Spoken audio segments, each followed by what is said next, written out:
Hello बच्चों, I am Suman sir. आज discuss करेंगे विद्युत रसायन चैप्टर में एक टॉपिक है जिसका नाम है गिब्स ऊर्जा और सेल विभव में संबंध। उसी को हम लोग देखते हैं और उसका क्या संबंध हो सकता है उसके बारे में हम लोग जानकारी प्राप्त करते हैं। तो अब हम लोगों को देखना है गिब्स ऊर्जा और एक है सेल विभव। दोनों को समझने का कोशिश करते हैं कि दोनों में ऐसा क्या संबंध आ सकता है।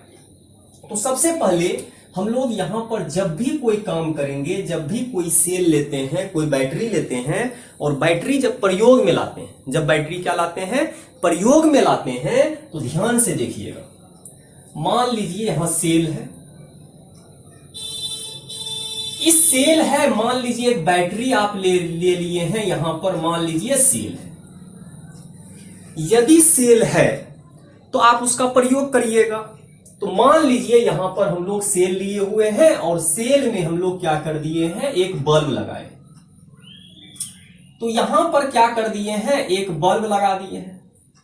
तो एक जब बल्ब लगाइएगा, मान लीजिए यहां पर एक बल्ब लगा हुआ है, एक लाइट है। तो अगर यहां पर एक बल्ब लगाए हैं तो कुछ समय के बाद जब हम लोग देखेंगे तो बैटरी कार्य करेगा। बैटरी क्या करेगा, कार्य करेगा, बैटरी के द्वारा काम होगा। तो बैटरी जब काम करना शुरू करेगा तो आपका लाइट यहां जलेगा, तो यहां से लाइट जलना शुरू होगा। जब लाइट जलेगा तो ऊर्जा बाहर आएगा, तो यहां पर क्या होगा, मुक्त ऊर्जा होगा।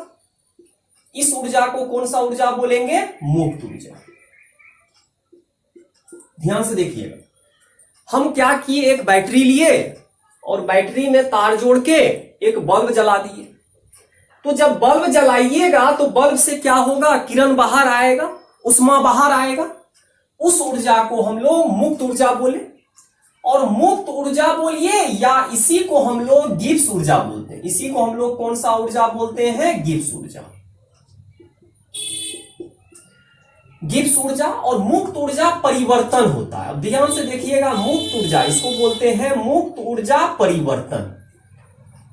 अब ध्यान से देखना है कि जब हम लोग बैटरी में तार नहीं जोड़े थे तो मान लीजिए यहां पर पहले बैटरी जो लिए थे, पहला जो सेल था, ध्यान से देखना है, पहला जो सेल था, मान लीजिए यहां पर था 4 वोल्ट, इसका क्षमता था 4 वोल्ट। तो अभी इसमें कोई भी तार नहीं जोड़े हैं, लेकिन जब आप इसमें तार जोड़ दिए तो क्या हुआ, यहां से कुछ ऊर्जा बाहर गया। तो बैटरी अब 4 वोल्ट नहीं रहेगा, उसका उष्मा के कारण बैटरी का जो सेल विभव था वो घट चुका है। तो अभी 4 वोल्ट है, 4 वोल्ट के बाद मान लीजिए यहां पर आ गया है 1 वोल्ट। यहां पर क्या आ गया है, 1 वोल्ट। तो हम क्या बोलना चाह रहे हैं, जो 4 वोल्ट से 1 वोल्ट गया,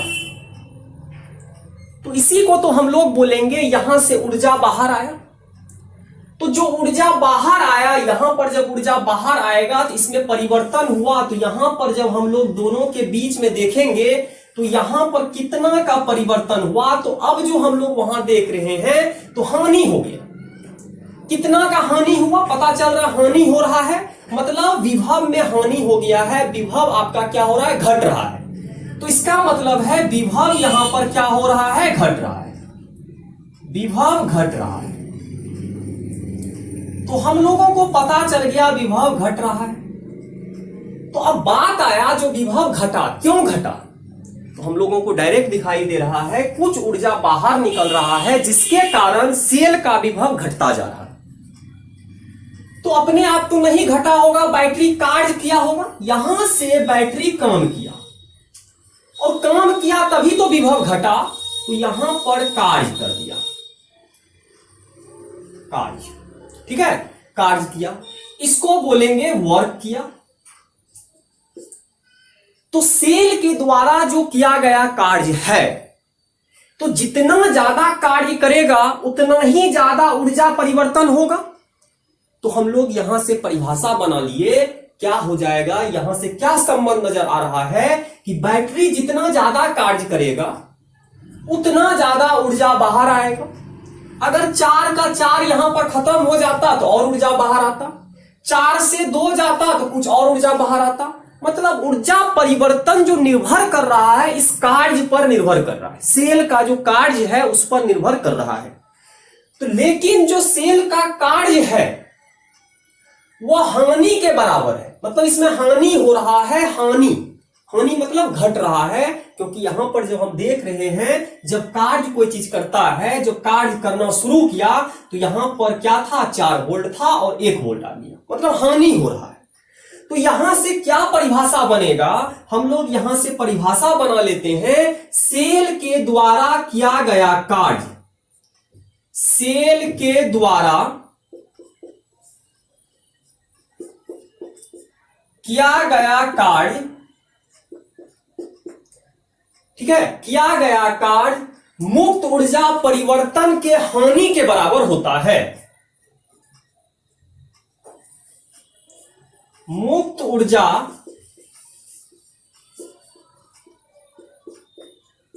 परिवर्तन के हानि के बराबर होता है।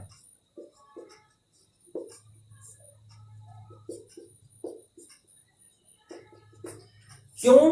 क्योंकि जितना ज्यादा कार्य करिएगा आपका ऊर्जा ही घट रहा है, इसलिए हानि लगा दिए हैं। हानि का मतलब है आप जितना ज्यादा कार्य करते जा रहे हैं उतना बाहर, ये ऊर्जा का घर नहीं वापस आ सकता, मतलब जो ऊर्जा बाहर चला गया वह ऊर्जा को फिर से आप हासिल नहीं कर सकते, ठीक है, इस उष्मा को आप पकड़ नहीं सकते, ये आपका हानि हो गया, जो आपको फिर से पुनः नहीं मिल रहा है, हानि हो गया। तो जितना ज्यादा कार्य करिएगा उतना ज्यादा हानि होगा। मान के चलते हैं क्रिकेट खेलने गए, जितना ज्यादा देर तक क्रिकेट खेलेंगे उतना ही ज्यादा ऊर्जा होगा। तो क्रिकेट में हम कार्य करते हैं, कार्य के द्वारा हानि होता है, तो हानि के बराबर हो गया। अब चलते हैं, हम लोगों को पता चल गया यहां से कि जितना ज्यादा बैटरी काम करेगा उतना ही ज्यादा हानि होगा। तो यहां से किया गया कार्य, ये जो कार्य कर रहा है ये कौन सा कार्य है, तो हम लोग आसानी से बोल सकते हैं विद्युतीय कार्य। लाइट जल रहा है, इसको हम लोग बोल सकते हैं विद्युतीय कार्य।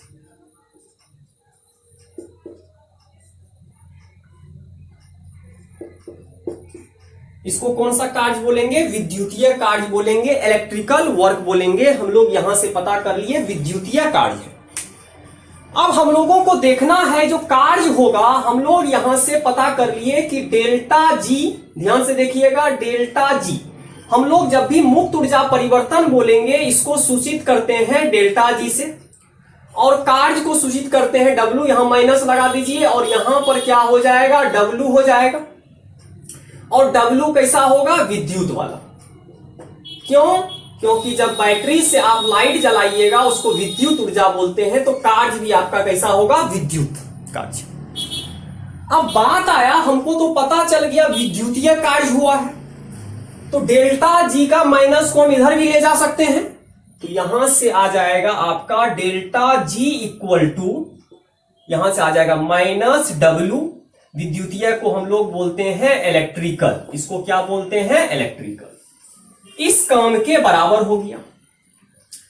अब बात आया कि डेल्टा जी में हमको संबंध पता करना है, तो पता चल गया डेल्टा जी डब्ल्यू के बराबर होगा, लेकिन माइनस लगाते हैं क्योंकि इसमें हानि हो रहा है।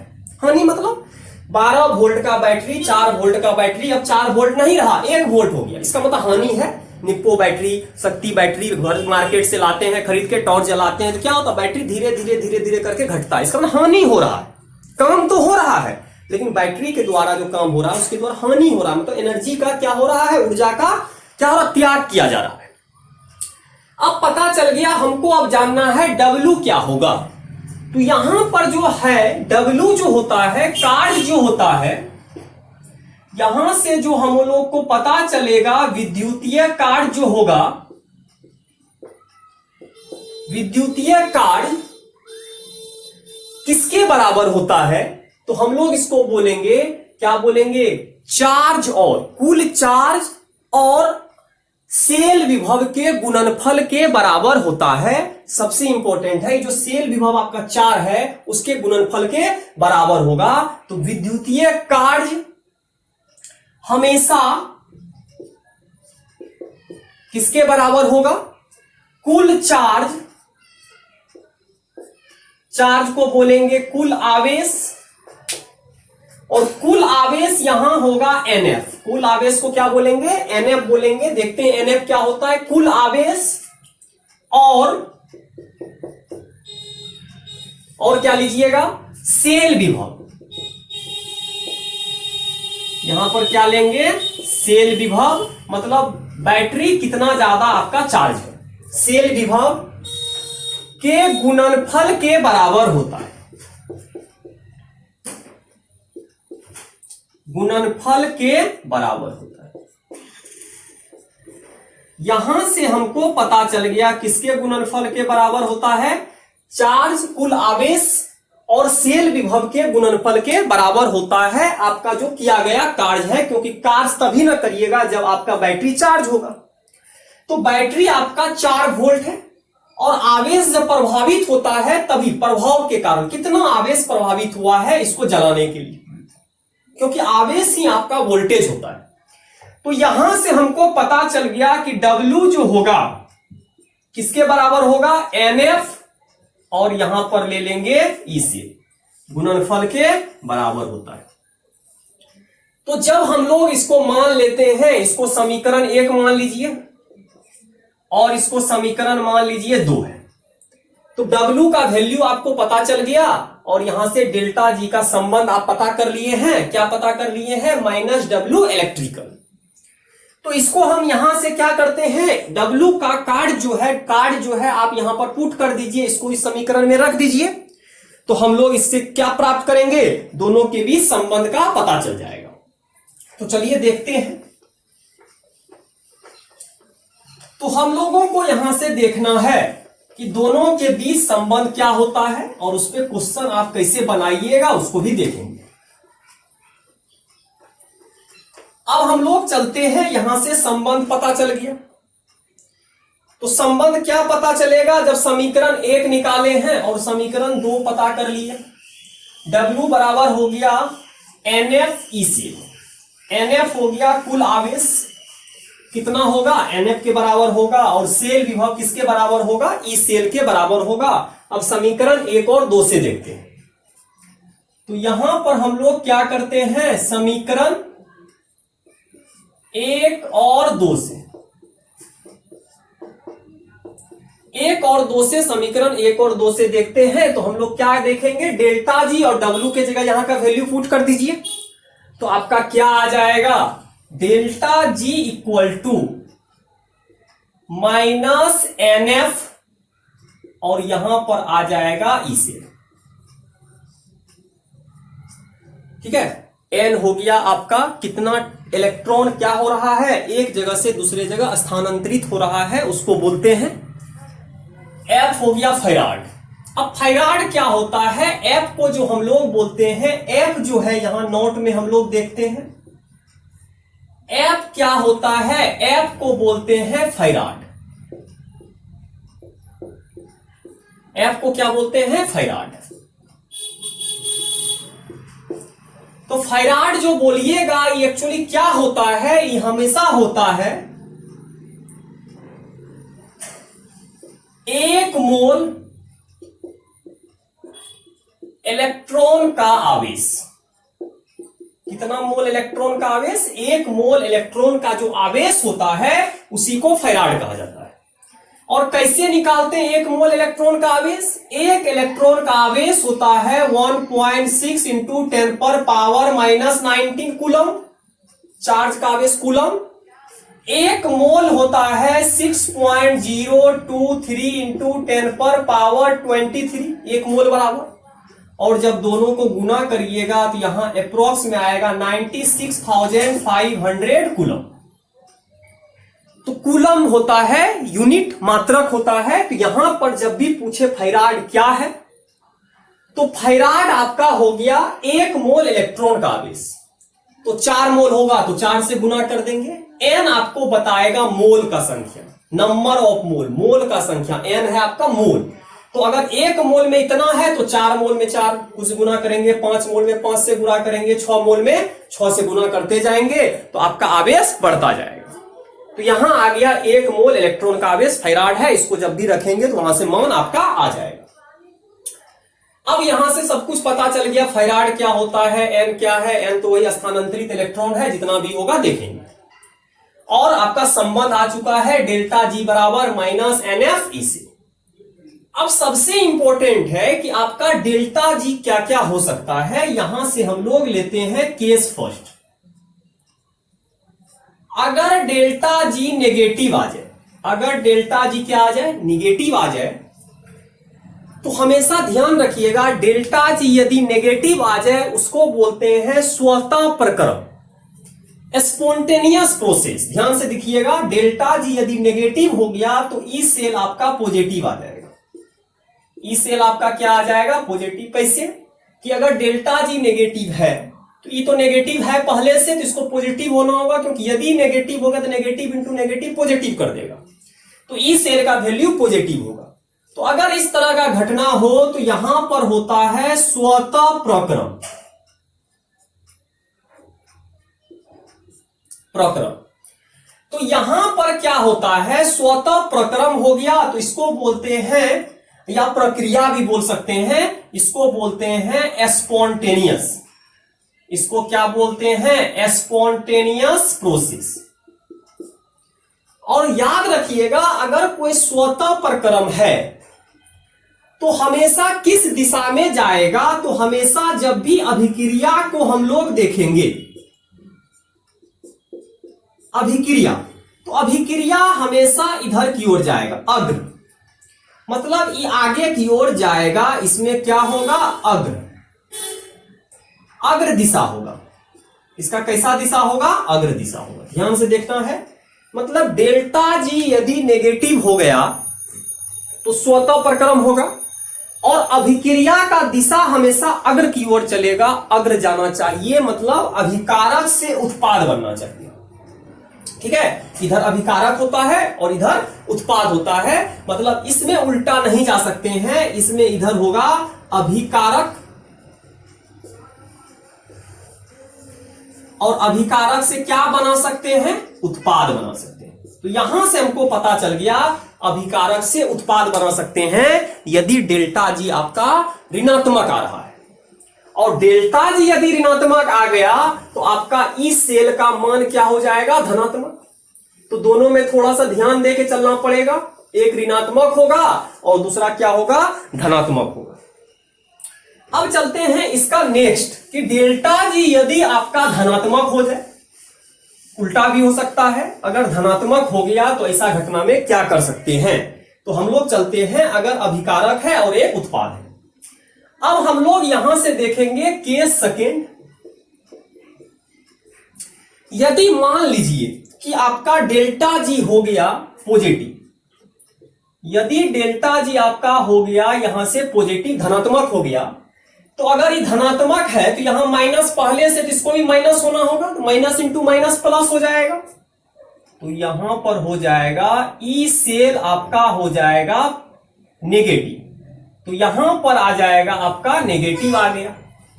तो इसको बोलते हैं अस्वतः। जब इस तरह का घटना हो तो इसको बोलते हैं अस्वतः प्रक्रम। इसको क्या बोलते हैं, अस्वतः प्रक्रम। इसको बोलते हैं नॉन स्पॉन्टेनियस। इसको क्या बोलते हैं, नॉन स्पॉन्टेनियस प्रोसेस, प्रक्रिया। अगर कोई अस्वतः है तो हमेशा पस दिशा होगा। इसका दिशा कैसा होगा, पस।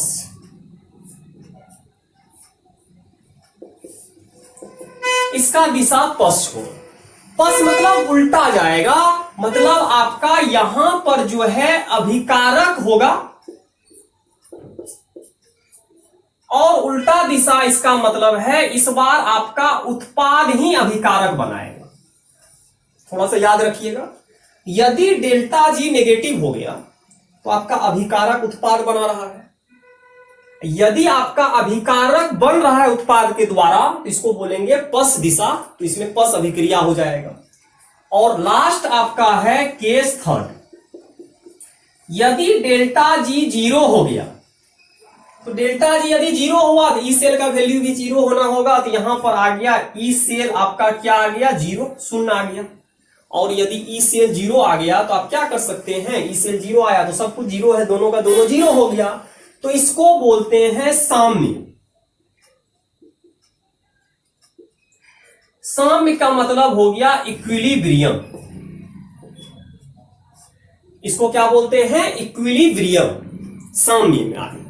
और साम्य में क्या होगा, दोनों दिशा में जाता है, मतलब यहां से आप अग्र भी जा सकते हैं और यहां से आप पश्च भी जा सकते हैं। इक्विलिब्रियम में खास बात होता है ये दोनों दिशा में जाता है, अग्र भी जा सकते हैं और पश्च भी जा सकते हैं, मतलब यहां पर दोनों का दर जो होगा, अग्र जाने का दर और पश्च आने का दर दोनों बराबर हो जाता है, गति दोनों का बराबर हो जाएगा। जब दोनों का गति बराबर हो जाएगा, आपका बैटरी काम करना कम कर देगा, बेकार हो जाएगा बैटरी। तो बैटरी को काम करने के लिए दो ही चीज चाहिए, या तो डेल्टा जी नेगेटिव चाहिए या तो डेल्टा जी पॉजिटिव चाहिए, और नहीं तो आपको दिक्कत हो जाएगा इस तरह का घटना में। यदि दोनों काम साथ साथ हो गया, दर दोनों बराबर है, मतलब आपका बैटरी चार्ज भी हो रहा है और डिस्चार्ज भी हो रहा है, मतलब आप एक बार चार्ज भी कर रहे हैं, डिस्चार्ज साथ साथ हो रहा है, इसका मतलब बैटरी आपका ई सेल क्या हो जाएगा, 0, और आपका बैटरी काम करना बंद कर देगा। इस तरह का घटना हम लोग देख सकते हैं। लेकिन अगर मानक बोल दे, यदि मानक बोल दे क्वेश्चन में, यदि आपको दे दे मानक अवस्था पर, तो यदि मानक अवस्था पर हमको बोल दिया कुछ भी, तो उसको भी हम लोग देखेंगे कि मानक अवस्था में क्या घटना हो सकता है। तो चलिए हम लोग देखते हैं। मानक का मतलब तो आप लोग जानते ही होंगे कि टेम्परेचर, प्रेशर, ये सब जितना भी होता है नियत होता है। वैज्ञानिक पहले ही बोल दिया है कि जब भी कोई चीज मानक हम लोग लेंगे तो सारा का सारा क्या होना चाहिए, नियत होना चाहिए। तो चलिए यहां से देखते हैं कि अगर मानक अवस्था हो, अगर मानक अवस्था हो जाए तो इसमें क्या होता है, प्रेशर तो जानते हैं P 1 atm हो जाता है, T जो होता है आपका 25 डिग्री सेंटीग्रेड हो जाता है, और आपका कंसंट्रेशन कितना हो जाता है, मोलरता 1 m। इस तरह करके हम लोग देखेंगे। तो इसमें नॉट लगा देंगे, तो यहां पर फॉर्मूला क्या आ जाएगा, delta G not equal to minus NF, और यहां पर आ जाएगा E नॉट से। तो इसको क्या बोलेंगे, मानक गिब्स ऊर्जा।